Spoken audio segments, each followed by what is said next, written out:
Excellent job, Spike. Look at that. Spike just cut his own name out. This is episode number 5 of Jimmy Tips. We're going to talk about some bandsaw tricks that I've learned, some I invented, and Spike's going to try and help out. I'm going to start with some basics. What a lot of people don't realize is that most bandsaws have a lower guide and an upper guide. They only ever see the upper guide and they don't really pay attention to the lower guide. So it's important to make sure that your bearing is adjusted below the table and above the table, and that your guide blocks are adjusted above the table and below the table. I like the ones that come on the Delta saw, the classic Delta Rockwell 14-inch bandsaw.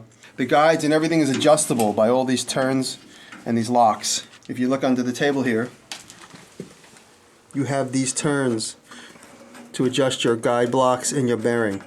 A lot of bandsaws don't have this. You have to adjust it with an Allen key, which makes it really difficult. That's why I always advocate to get the Delta. Even the old units have these adjustable knobs in the front. This plate that comes in almost every saw, sometimes you get a used saw, it's missing. Sometimes you have a saw and it's all destroyed and it's cut up. I replace them when they get too messed up and I make them out of brass. I have this thick brass, and to get it right up to the right height, sometimes I'll pad it with tape. Sometimes I'll make one on the milling machine and I get it to fit perfect. But sometimes I want a zero clearance, so what I'll do is I'll just take a piece of plywood or a piece of plexiglass and I'll just cut straight into it and stop. I'll show you that. Now I have a zero clearance and I can confidently cut small things without it getting pulled into the hole. To keep this piece of wood from moving around, I sometimes just simply do this. I just throw a piece of tape underneath it like that. And that, believe it or not, does a lot. And having a zero clearance, now I can confidently cut without worrying about anything small getting sucked in the hole or splintering out the back. A lot of times when you cut plexiglass, you get that big burr at the back of the plexiglass cut, that big buildup. When you have a zero clearance plate like this, you don't get that. So let me demonstrate it with a piece of plexiglass.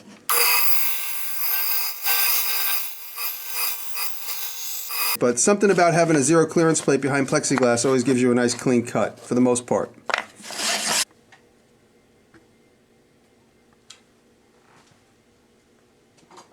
When I was a little kid, people used to come to my house and ask me to make things on the bandsaw for Halloween. And so that's how I sort of developed my technique of whittling with the bandsaw. And I'm going to just do a simple, like a Bowie knife.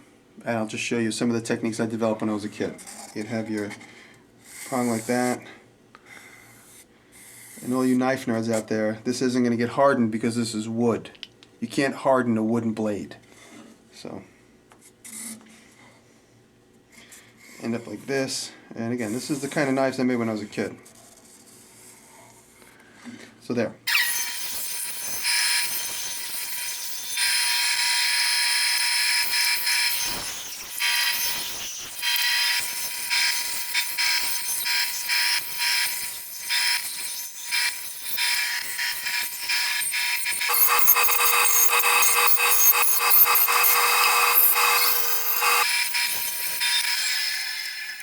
Wooden knife like I used to make when I was a kid. And what's funny is my dad let me use the bandsaw, but he didn't let me have a knife like this. I'm cutting here thinking about that. He wouldn't let me have this, but he let me have this. It's a good thing to practice with, and there's lots of techniques when you carve. You got to be careful. The blade will pull when it's off the table. When you're about to cut into the blade and your thing is off the table, it's going to want to spin down, so you got to really be prepared for that. Hold it tightly, hold everything tightly, and when you're cutting against the table, it's not as dangerous as when you're cutting in this technique, so be prepared for that. And a lot of times when you cut backwards like I'm doing, it's sort of a way to sand, and you're not necessarily going to get caught in the blade. But again, if you're going to practice these techniques, take them a little bit at a time. And I always say a blade like this that is a 14 tooth per inch blade is a lot less dangerous than one of those big resaw blades, which I'm going to put on in a minute. So if you're going to practice carving, use soft wood and use a blade like this with a lot of teeth.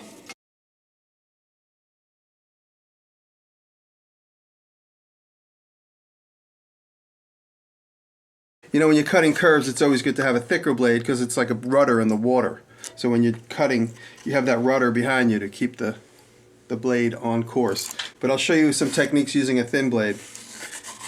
It's always difficult to cut thin plywood because the blade, if you're using a sharp blade, the blade will kind of want to go off course. So here, we just have just a simple circle. When I make this cut right now, I'm going to push in, but I'm also going to find a spot comfortably on the back of the blade to ride against. So when I push the blade through, I'm going to kind of push in at an angle. I'm going to push it so I'm cutting, but I'm also going to push it so I'm riding this back part of the blade. And that's going to help me stay on the line. So I'm putting pressure this way as well.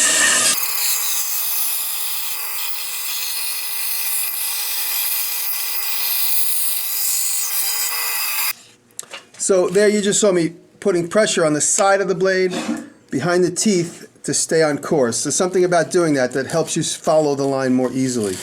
You want a nice clean curve, you need to use your whole body, move your hips, shift your legs, use your whole upper torso to make those curves. Don't just go like this.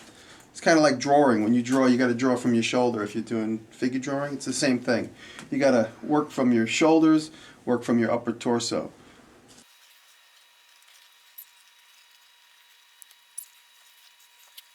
Sheet metal is kind of hard to push around because it's so thin, but I put this little riser block. It helps me grab the piece of sheet metal from all sides, actually grab it. So I'm going to demonstrate that now.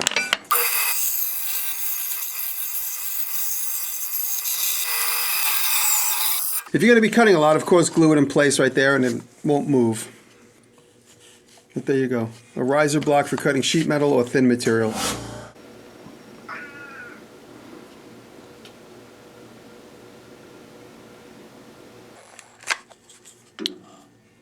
I'm going to show you a simple way that I use to make like a little rip fence.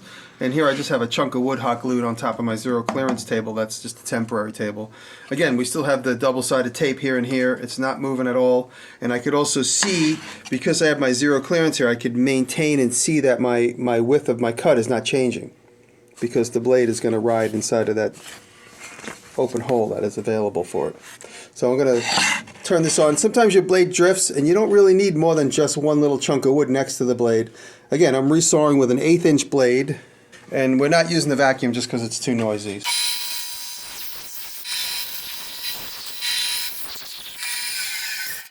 So there, sometimes when I have to make small trim, if I'm making like something small like a dollhouse or whatever, or if I'm doing small inlay, I just make myself a little tiny hot glue fence. And that's all you need, is just a little block beside the blade. Technique, if you do have a bandsaw rip fence like you see here, and you don't have a good plate like this, you see how this plate will cause this blade might drift, and if your blocks aren't adjusted well, your blade might drift. To keep the blade in place, I'll cut this in there and I'll give myself a new zero clearance plate beside the rip fence. And now my blade is going to basically stay right where it's supposed to, because it basically has a guide block right at the bottom of the cut. So this piece of zero clearance cut piece of wood is going to act as a guide block at the bottom of that cut. So I'm just going to do, again, it's for thin, dainty pieces of wood. You're not trying to make a table leg like this.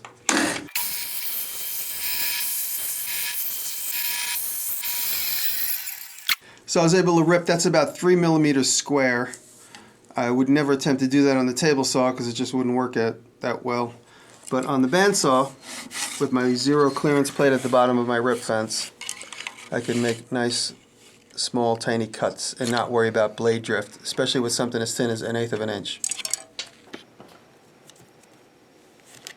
I want to cut 5 of the same shape, so I'm going to cut them together on the bandsaw. But I want to also fasten them together. I could start with the same size squares, and I could hot glue the edge, or I could wrap tape around the edge, or I could put a nail in them. Here's one little trick with the nail. Regardless of the length of nails you have in your nail gun, have them come from the bottom through the top, because it doesn't matter. Now we have one solid chunk of wood that's going to ride on the bandsaw table, and this is going to end up in the scrap pile anyway. Our shape's going to be inside here. There's lots of techniques for cutting inside of letters. I'll show you a couple. I'm going to demonstrate with this. I'll show you a couple different concepts, different ways to do it using this. On a bandsaw, of course, there's no choice but to cut inside, but there's a few ways to deal with it, and I'm going to show you.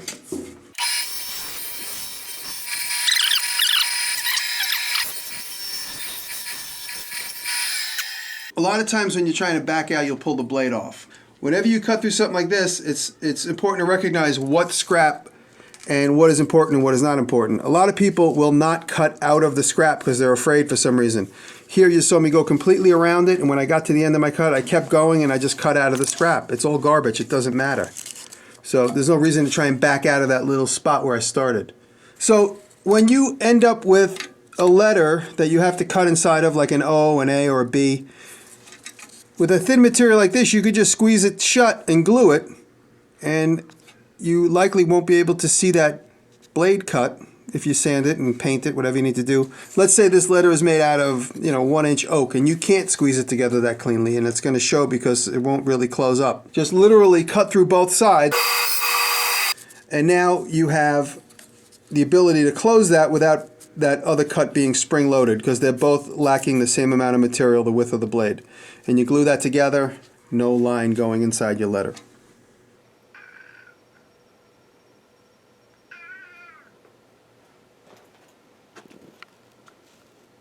My brother John and I used to use the bandsaw constantly to make a living. We used to cut out names and make letters and stuff.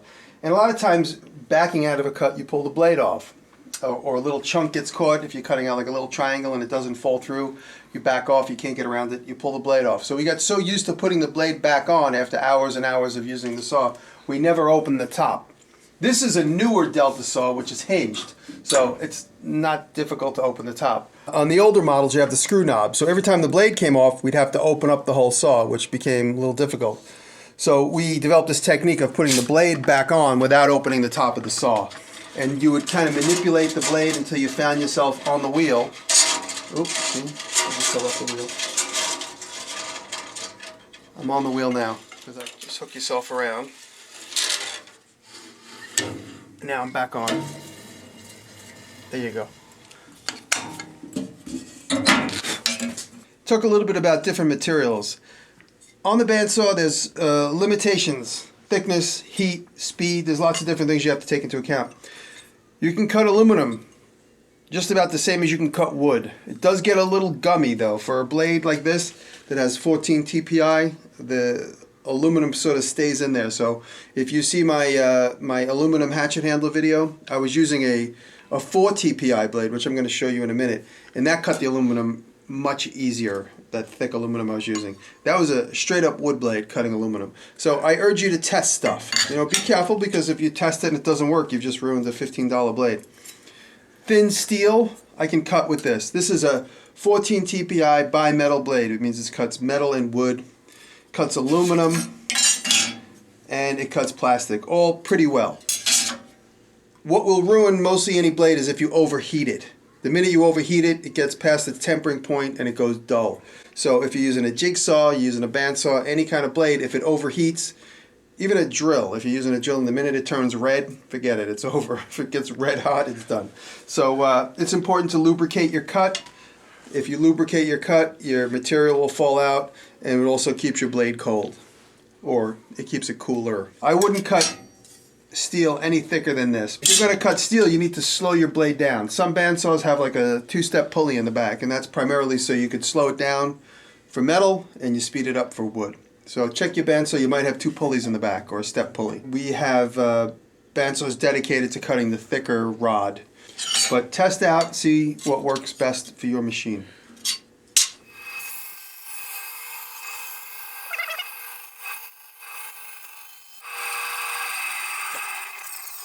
You see me use it all the time, a fat pencil with a thick eraser. Gives me small pressure point near the blade. I don't have to get my fingertips near the blade. And you're able to push and grab and move things out of the path of the blade using a pencil. So that's why I always have these fatties, because they're a little bit stronger, but any pencil will work. So this is sort of like an extra fingertip for me. There's a joke there somewhere, but I'm not going to say it.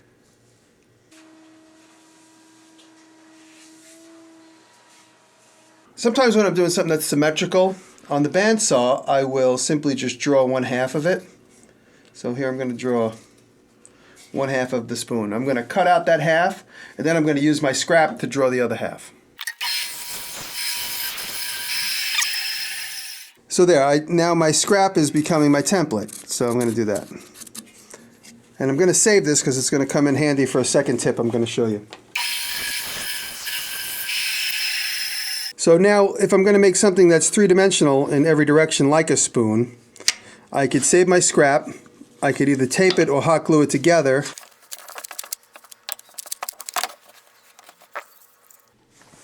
I just hot glued these pieces back together, but I only put the hot glue on this side of the block. So I need to remember to cut that off first and then cut that off last, otherwise it'll fall apart right away.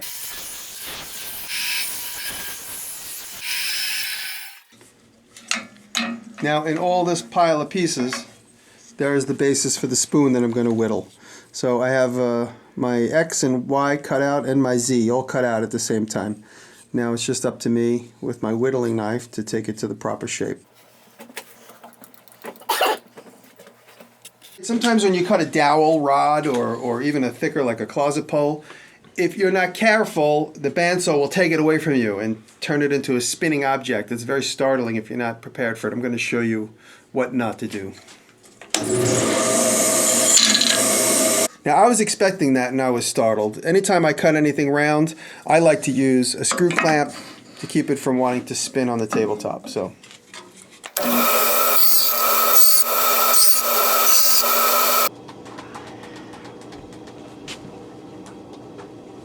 I typically have a 14 TPI on one bandsaw and then this big thick resaw on the other one. It alternates, it's not always the same. Typically when a bandsaw blade comes like this, it's wrapped up. It has 3 loops. And it's important that you're careful that you don't let it hit you in the face.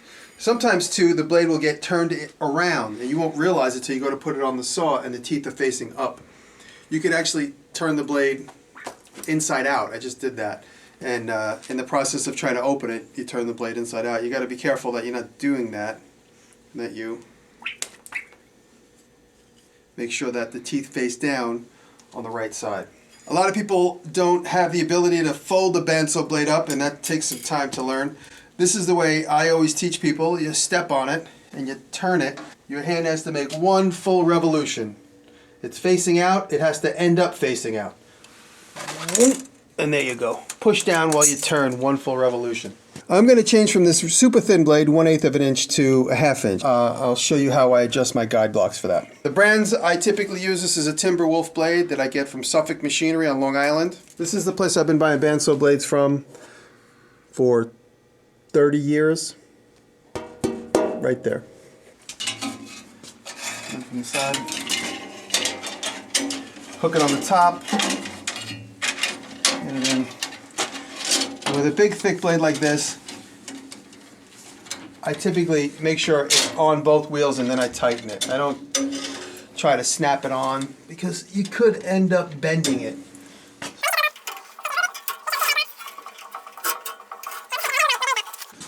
Move my guide bearings back. There, I want to move them back away from where they're needed, and then I'll adjust up to it. You want to make sure that your teeth are sticking out just past the guide block. This is a little loose. If I had my Allen keys on me, I would have tightened those and closed those in a little bit. You want this bearing to just kiss the back of the blade. If there is tension and your blade comes up and then bends back over your bearings, you need to adjust your tracking. You're too far back. This is what works for me. The teeth sticking just outside the guide blocks on the top and the bottom, and the bearing just kissing the back of the blade. You want the bearing to begin to spin sort of when you put pressure on the blade with the material that you're cutting. There's a little pin there that says I'm at 0. I don't always trust it. So I keep a magnet on this little machinist square, and I'm always adjusting my square as in need it. And then I just stick this back on the magnet.